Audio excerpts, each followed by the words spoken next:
नमस्कार दोस्तों, back to our channel friends. मैं आप सबका अपने चैनल स्टॉक्स फॉर लाइफ पे बहुत स्वागत करता हूँ। Welcome to STFL family. DFL members को पता है कि शाम को हमारी एक वीडियो आती है स्टॉक फटाफट या फिर न्यूज़ फटाफट, जहाँ पे वीडियो एक चर्चा ने कौन स्टॉक में क्या न्यूज़ आ रही है और क्या बेस्ट बाइंग लेवल इमर्ज हो रहा है। इतना फ्रेंड्स अपने होमवर्क कर लेता हूँ। रिक्वेस्ट है वीडियो के एंड तक बने रहे, क्योंकि आज के दिन IT रेट को लेकर एक बहुत बड़ी अपडेट है, जिसकी वजह से कल के दिन एक स्टॉक में प्रेशर देखने को मिल सकता है। सब कुछ मैं अनबायस्ड होकर करूँगा डिस्कस। चैनल फर्स्ट टाइम होंगे सब्सक्राइब कर सकते हैं इस तरह क्वालिटी कंटेंट को सबसे पहले एक्सेस करने के लिए। Now without dealing any for time, let's begin. आप देख सकते हैं कि इनकम टैक्स ने भाई रेड मारा है ऐसे दो कंपनी पे, और उनके 40 लोकेशन पे ये रेड हमें देखने को मिल रहा है। और दोस्तों इसमें हमारी एक टॉप क्लास कंपनी में निकल के आती है, जिसको दोस्तों हम लोग बहुत बार डिस्कस करते हैं। उसका नाम क्या है? Astral pipe. जी हाँ दोस्तों, अभी के टाइम की बात की जाए, दो कंपनी में IT का छापा हमें देखने को मिल रहा है, जिसमें गैस एस्ट्रल की बात की जाए, रत्नमणि मेटल्स की बात की जाए, जिनका नाम हमें देखने को मिलता है। तो जी हाँ दोस्तों, कभी भी ऑफकोर्स IT को कोई ना कोई टिप मिलता है जिसकी वजह से वो रेड मारती है। जी हाँ दोस्तों, इसके पहले हमने आरती में, अतुल में ऐसा देखा था, जहाँ पे IT का रेट पड़ा था। तो जी हाँ दोस्तों, इससे क्या कंपनी खराब हो जाएगी, बर्बाद हो जाएगी? इसका आंसर है नहीं, क्योंकि इसके पहले भी हमने बहुत जगह पर देखा है। तो जी हाँ दोस्तों, आज के दिन की बात की जाए तो ट्यूसडे का एक बहुत बड़ा अपडेट हमें निकल के आ रहा है, जहाँ पे एक सर्च ऑपरेशन किया गया और इसमें गए समय एस्ट्रल के भी बहुत सारे प्लांट्स की बात की जाए, बहुत सारे इनके जो ऑफिस हैं, दफ्तर हैं, उसमें हमें IT का रेट देखने को मिला। तो जी हाँ दोस्तों, ये अपने आप में ही शॉर्ट टर्म में नेगेटिव इंपैक्ट दे सकता है, और इसकी वजह से कल के दिन इसमें हमें थोड़ा सा प्रेशर भी देखने को मिल सकता है।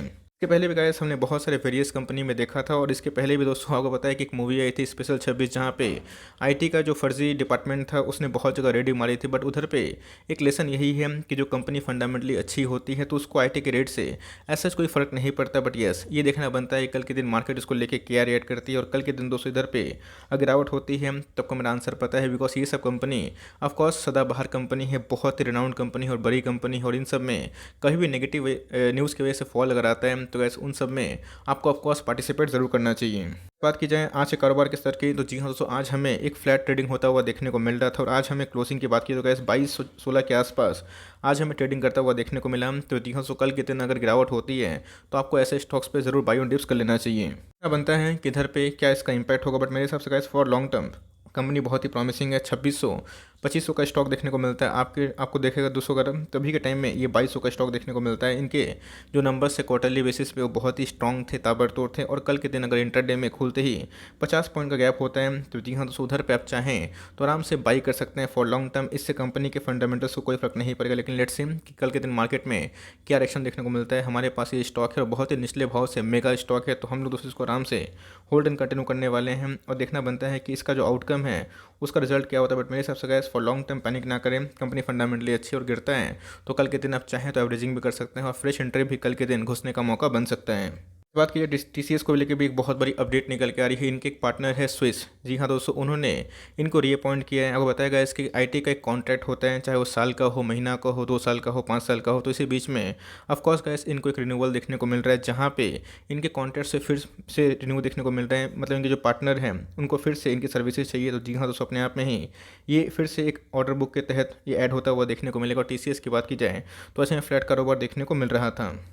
TCS एक ऐसी कंपनी है, अगर आप कभी भी एंट्री करते हैं, बस होल्ड करते हैं, तो आपको FD से ऑफकोर्स ज़्यादा पैसा मिलता है। इसके पहले आपने देखा कि मार्केट के मिड कैप और स्मॉल कैप में एक भारी भरकम करेक्शन देखने को मिली, और TCS में भी अपने ऑल टाइम हाई से 500 पॉइंट के आसपास करेक्शन देखने को मिल चुकी है। तो जी हाँ दोस्तों, ये FD से बेटर स्टॉक देखने को मिलते हैं और देश की शान भी है। आपको पता है कि TCS एक ऐसी कंपनी है जिसको इधर पे नहीं बल्कि विदेश से भी बहुत कॉन्ट्रैक्ट्स मिलते हैं। तो मेरे हिसाब से गैस अभी के टाइम में फॉर लॉन्ग टर्म जो निवेशक हैं उन्हें घुसने का बहुत ही अच्छा मौका है। और मेरे हिसाब से इसके पहले गैस इसने 3400 के आसपास एक लेवल भी लगाई थी, उधर पर अगर मिल जाता है तो बहुत ही शानदार बात है। मुझे लगता है कि लॉन्ग टर्म में आपको TCS की तरह जेम को जरूर होल्ड करना चाहिए, और इसके बिना पोर्टफोलियो डाइवर्सिफाई भी नहीं होगा। बिकॉज आपके पोर्टफोलियो में सिर्फ और सिर्फ एग्रेसिव स्टॉक नहीं होने चाहिए, कुछ डिफेंसिव स्टॉक भी जरूर होने चाहिए। इसमें गैस हमें TCS का नाम जरूर देखने को मिल जाता है। मैंने कल के दिन ही बताया था कि जो एरामको के सिंह जो डील कॉल ऑफ हुई है, इससे इसका इम्पैक्ट एज सच कोई बड़ा नहीं होगा। मैंने बताया भी था कि बहुत सारे ब्रोकर्स का डिफरेंट डिफरेंट व्यू है। बिकॉज अभी के टाइम की बात की जाए तो बहुत ऐसे ब्रोकर्स बोल रहे हैं रिलायंस ने मास्टर स्ट्रोक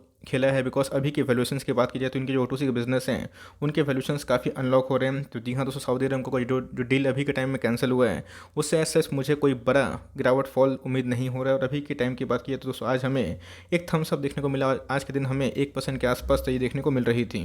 रिलायंस के पास इतना एसेट है कि अगर वो बिक्री करें या फिर पार्टनरशिप करें तो दुनिया की क्या बहुत बड़ी बड़ी कंपनी इनके सामने लाइन लगाए खड़ी हो जाएंगे। और सबसे पहले आपने देखा होगा दोस्तों कि कभी भी कोविड पेंडेमिक आया था उसमें रिलायंस ने बहुत बड़े बड़े निवेशकों को अट्रैक्ट भी किया था। तो गैस इनके पास मनी पावर भी है और इनके पास काफ़ी रीच हमें देखने को मिलती है। तो लॉन्ग टर्म इन्वेस्टर इससे पैनिक ना करे। और इधर पे अभी भी आप चाहें तो CMP में बाई कर सकते हैं फॉर लॉन्ग टर्म। कंपनी खरा सोना और बहुत बार इसने 2350 के आसपास घुसने का मौका दिया है, इधर मिल जाता है। तो मस्ट बाई वाली कंपनी है। अगर आप लॉन्ग टर्म में जो TCS होगा, रिलायंस होगा, विप्रो होगा, इन्फोसिस से कंपनी पे जो कि लार्ज कैप कंपनी है, ब्लू चिप कंपनी है, निवेश करना है तब इन सब में निवेश करने का प्लान आराम से कर सकते हैं। बात की जाए बजाज फिनसर्व की, अपने आप में चट्टान भी है और परमाणु बम भी है। इसके पहले मैंने इसके ऊपर एक सेपरेट वीडियो बना दिया था, बताया था कि कैसे बजाज फिनसर्व की अभी भी जो वैल्यू है वो मार्केट पेयर से बहुत ही सस्ती है, बिकॉज इनकी अभी भी जो दो बिजनेस हैं वो अपने आप में ही अनलिस्टेड है। ध्यान रखिएगा कभी भी दोस्तों उनकी लिस्टिंग अगर होती है तो पूरा जो उसमें बम विस्फोट होगा किस में होगा, बजाज फिनसर्व में, क्योंकि वही कंपनी है जो 100% दोस्तों जो इक्विटी है बजाज अलियांस की और लाइफ इंश्योरेंस की इसको होल्ड करती है। ऑल टाइम हाई से अच्छी खासी करेक्शन दिखा चुकी है। 18,500 का स्टॉक था, 17,300 पे अवेलेबल है। तो मेरे हिसाब से गैस अगर आपको सालाना एक स्टॉक अफोर्ड करना है तो मेरे हिसाब से गैस एक स्टॉक आप लेके भूल जाइए। फॉर लॉन्ग टर्म कंपनी बहुत ही प्रॉमिसिंग है। अगर आप 4 पैटर्न देखें तो कितना पैसा बनाया है आपके सामने ही हमें देखने को मिलता है। तो मेरे हिसाब से गैस बजाज फाइनेंस में थोड़ा सा फास्ट रिटर्न आप उम्मीद कर सकते हैं, बट बजाज फिनसर्व की बात कीजिए तो अपने आप में बहुत ही स्टेबल कंपनी है और हमेशा किसी को घुसने का मौका नहीं देता है। मेरे हिसाब से गैस अगर आपको फ्रेश एंट्री करनी है फॉर लॉन्ग टर्म तो इक्का दुक्का स्टॉक लेके फॉर लॉन्ग टर्म इसको आप भूल भी सकते हैं। तो मुझे लगता है कि अभी के टाइम में हैप्पीस्ट माइंड में एंट्री करने का मौका आ चुका है। जी हाँ दोस्तों, इसके पहले हैप्पीस्ट माइंड काफ़ी हॉट स्टॉक था और डेली के डेली कुछ ना कुछ इंटरडे हाई लगाता हुआ देखने को मिल रहा था, लेकिन आज के कारोबार की बात की जाए हमें 2% के आसपास तेजी देखने को मिल रही है। अभी भी गैस ASM लिस्ट से कम्प्लीटली बाहर नहीं आई है, बट मेरे हिसाब से ये कंपनी फंडामेंटली बहुत ही मजबूत है और इनके प्रोमोटर्स बहुत एक्सपीरियंस वाले हैं। लॉन्ग टर्म तक ये कंपनी आपको ज़रूर रिवॉर्ड देगी। जब स्टॉक का प्राइस फॉल होता है तो उधर पे ही चैलेंजेस आते हैं। बहुत लोगों ने गैस 1500 के ऊपर निवेश किया था, मैंने आपको स्ट्रिक्टली मना किया था कि उस लेवल पे निवेश करना मुझे सही दिखाई नहीं पड़ता, बिकॉज उस समय उस भाव पे ऐसे बहुत सारे IT के दूसरे स्टॉक्स अवेलेबल थे। बट अभी की बात कीजिए तो अपने ऑल टाइम हाई से ये 300 पॉइंट के आसपास करेक्शन दे चुकी है। तो जी हाँ, फॉर लॉन्ग टर्म निवेशक इधर पे आप आराम से एंट्री कर सकते हैं। लेकिन दोस्तों अगर इसको तोड़ता है तो आने वाले कल में इसमें 10-12% के आसपास करेक्शन और भी हो सकती है। तो शॉर्ट टर्म में छोटी मोटी उतार चढ़ाव होगी, बट लॉन्ग टर्म का विजन रखिए, लॉन्ग टर्म का सोचिए।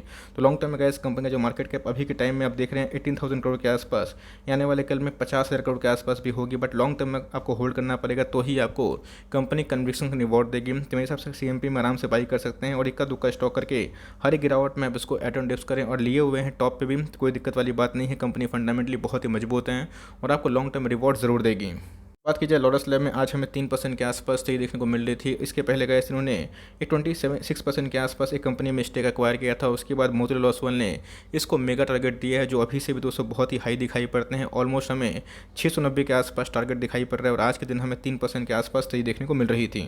जिनको लगता है कि लोटस लैब में फंस गए हैं, मुझे लगता है कि उनको ऐसा नहीं सोचना चाहिए, बिकॉज लोटस लैब अपने आप में ही इतना जो बड़ा रैली दी है इसके पीछे की एक वजह थी, वो थी गैस ग्रोथ, और ग्रोथ की वजह से ही कंपनी के फंडामेंटल्स में काफ़ी चेंजेस हमें देखने को मिले। इसके पहले भी कंपनी ने स्प्लिट देके अपने शेयर्स को टुकड़ों में बांट दिया था, वरना दोस्तों आपको यही शेयर 2-2.5-3 हज़ार के आसपास देखने को मिलता है।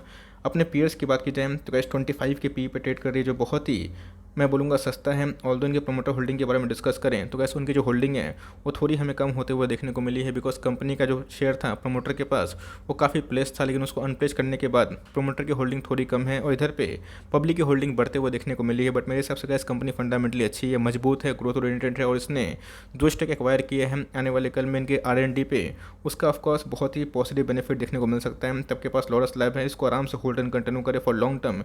एक खरा सोना फ्रेश एंट्री की बात की जाए तो एक बार स्टेबल हो जाने दीजिए, 500 के लेवल तोड़ने दीजिए, वरना गिरता है तो आपको फिर से एक मौका मिल सकता है निचले भाव पे लेने का। बाटा की बात की जाए, आपको पता है कि रिलैक्सो हो गए, बाटा हो गए, इसका जो GST स्लैब है वो 5 से 12% के आसपास है और इसी की वजह से मार्केट ने एक नेगेटिव ट्रीट किया है और आज के दिन भी हमें एक फ्लैट कारोबार होता हुआ देखने को मिल रहा था।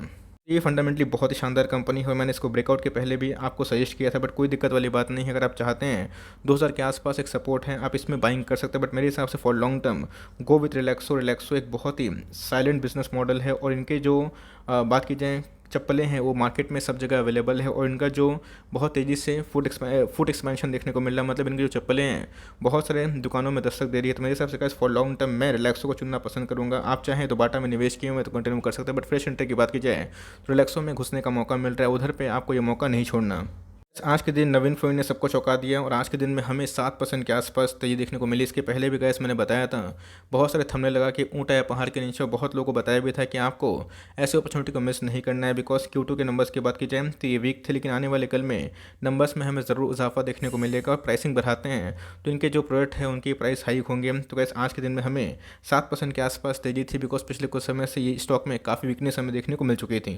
केमिकल की बहुत सारी कंपनी में मेगा सेल लगा हुआ है फॉर लॉन्ग टर्म, ये भी बहुत ही स्ट्रॉन्ग फंडामेंटल वाली कंपनी और आपको ज़रूर इसमें होल्ड फॉर लॉन्ग टर्म करना चाहिए। CMP की बात की जाए तो एक डिप अगर आता है फिर से 3480 के आसपास 3450 के आसपास घुसने का मौका बन सकता है, बट मेरे हिसाब से केमिकल में अभी के टाइम में अच्छा खासा मार्जिन है। आपको जो केमिकल पसंद है, जिनके फंडामेंटल मजबूत हैं, आप उसमें निवेश करने का प्लान कर सकते हैं। आपको अच्छे से याद होगा मैंने कल के दिन ही स्टॉक्स टू बाय नाउ में HLE ग्लासको को कवर किया था, बताया था अभी के टाइम में जो बहुत लोग पूछ रहे हैं कि सर कहाँ निवेश करना है, लेकिन दोस्तों कल के दिन मैंने बताया था कि जिनको निवेश करना है वो आराम से कर सकते हैं। और दोस्तों एक दिन में ही हमें 13% के आसपास उछाल देखने को मिला। तो जी हाँ दोस्तों, पिछले कुछ समय से HLE ग्लासकोट में एक तरफा फॉल देखने को मिला था, इसके वजह से इसमें काफ़ी पैनिक हो गया था। बट दोस्तों अभी की बात की तो आज हमें 13% के आसपास एक सॉलिड बाउंस बैक देखने को मिल चुका है। मजबूत कंपनी है, लेकिन इसका मतलब ये नहीं है कि आप इधर पे अंधाधुंध निवेश कर दे, बट मेरे हिसाब से फॉर लॉन्ग टर्म अगर आपके पास है आपको ज़रूर होल्ड एंड कंटिन्यू करना चाहिए। फ्रेश एंट्री की बात की जाए तो 13% अप था, लेकिन कल भी अगर थोड़ी सी तेजी आई या फिर प्रॉफिट बुकिंग देखने को मिली, 6000 का लेवल अपने आप में क्रूशियल है। आज इसने तोड़ा नहीं, अगर तोड़ नहीं पाते हैं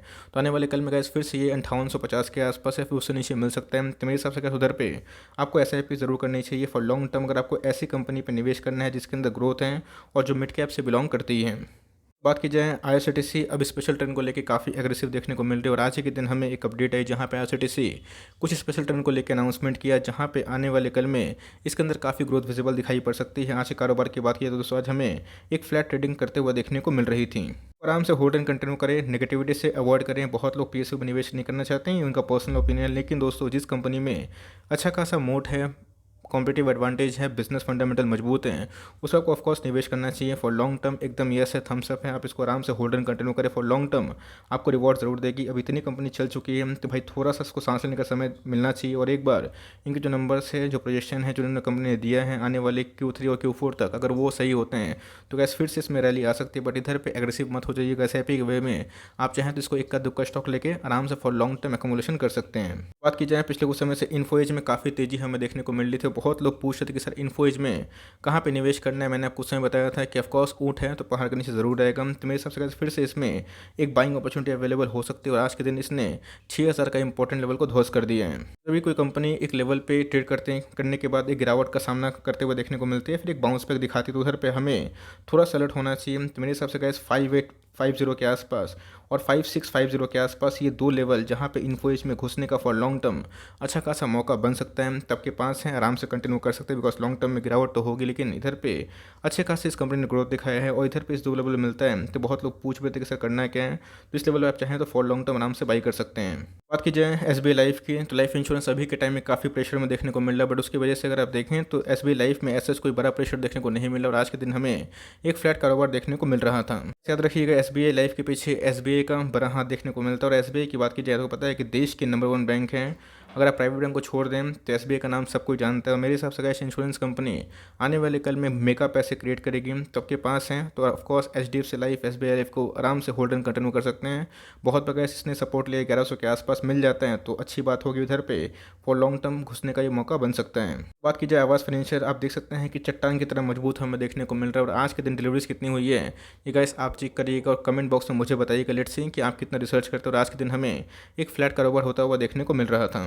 देख सकते हैं कि मार्केट में जहाँ पे गिरावट है इसमें एज सच इस फॉल में इसने पार्टिसिपेट किया ही नहीं है, बिकॉज मैंने आपको बताया है कि जब कोई कंपनी आइडेंटिफाई होती है और उधर पे FIS अपने स्टेक को बढ़ाते हैं तो बहुत ही साइलेंट होता है। तो मेरे हिसाब से गैस एक्यूमुलेशन करने का बहुत ही अच्छा मौका, एक बार ये 3000 के लेवल से निकलेगा तो आने वाले कल में शायद मौका ना मिले, तब के पास से एकदम होल्ड एंड कंटिन्यू करें। ये भी एक खरा सोना है मिड कैप कैटेगरी से। फॉर टाइमिंग छोटी सी अपडेट थी, आई होप मेरा एफर्ट आपको अच्छा लगा होगा। अगर एफर्ट अच्छा लगा होगा तो लाइक करके इंकरेज जरूर करें और चैनल फर्स्ट टाइम होंगे तो याद से सब्सक्राइब करना भूलिएगा। फर्दर कोई डाउट उसको ड्रॉप कर सकते हैं, कुछ रिव्यू चाहिए उसका नाम ड्रॉप करना ना भूलिएगा। I would love to make a video on your demand. Guys मिलते हैं जल्दी ही, तब तक के लिए bye. Thanks for listening friends, God bless you all.